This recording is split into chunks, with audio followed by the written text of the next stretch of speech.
Nasce lo sportello Donna a San Donà di Piave da un'idea della Confartigianato, un servizio di consulenza gratuito di tipo psicologico, legale e finanziario rivolto a tutte le donne che sentono la necessità di chiedere informazioni, supporto sul lavoro, sulle questioni familiari, sulla vita di tutti i giorni.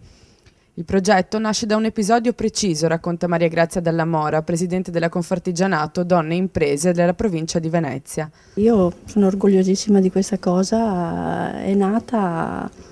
da delle dichiarazioni di una persona, diciamo, che ha avuto delle grosse difficoltà a livello lavorativo con dei problemi, diciamo, e con la titolare, e poi si era rivolta a degli uffici preposti per farsi tutelare, e quali hanno dato picche, è andata da un altro, diciamo, ufficio preposto, ha preso picche anche là, e questa povera donna, fra virgolette povera, si è ritrovata ad essere senza lavoro, senza amicizie, senza parenti, perché è una persona, diciamo, non è italiana,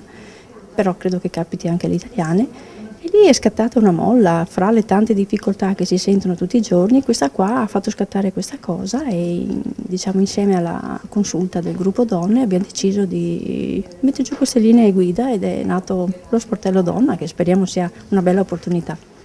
La consulenza è gratuita, il progetto è supportato da Venezia Opportunità all'attenzione delle donne che rappresentano una grande forza in tutti gli ambiti della quotidianità, anche alle donne che fanno impresa e con la loro forza hanno la capacità di portare avanti le aziende nonostante la situazione economica difficile. Siamo stati invitati questa sera per partecipare, diciamo, all'inaugurazione dello sportello Donna qui a San Donà,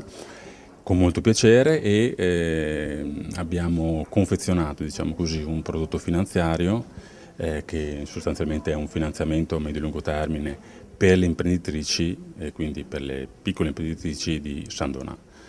È un prodotto, diciamo, con caratteristiche studiate assieme al Confartigianato di San Donà, con la Confartigianato Donne ovviamente, e questa sera sostanzialmente lo presentiamo. Lo sportello Donna è composto da volontari che hanno scelto di dedicare tempo e supporto a quelle donne che necessitano di formazione, consulenza legale o semplicemente sostegno e incoraggiamento per potersi buttare nel mondo del lavoro, dell'imprenditoria o semplicemente abbiano bisogno di fare due chiacchiere con dei professionisti. Quando sono stata contattata per questo progetto, l'idea di mettere le mie conoscenze e la mia esperienza al servizio di uno sportello dedicato alle donne, in questo momento particolare storico e sociale nel quale ci troviamo,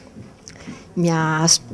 entusiasmata e spinta a pensare che fosse un'iniziativa assolutamente proficua e utile per il mondo femminile in generale e per la donna, per il ruolo che sta avendo in questo momento all'interno della società e della famiglia. Quindi il mio apporto sarà soprattutto quello di stimolare le donne che lavorano a riscoprire le loro potenzialità emotive e cognitive per affrontare in maniera diversa le difficoltà di ogni giorno e per poter riscoprire anche quante potenzialità hanno da poter utilizzare nel loro contesto familiare e nel contesto lavorativo.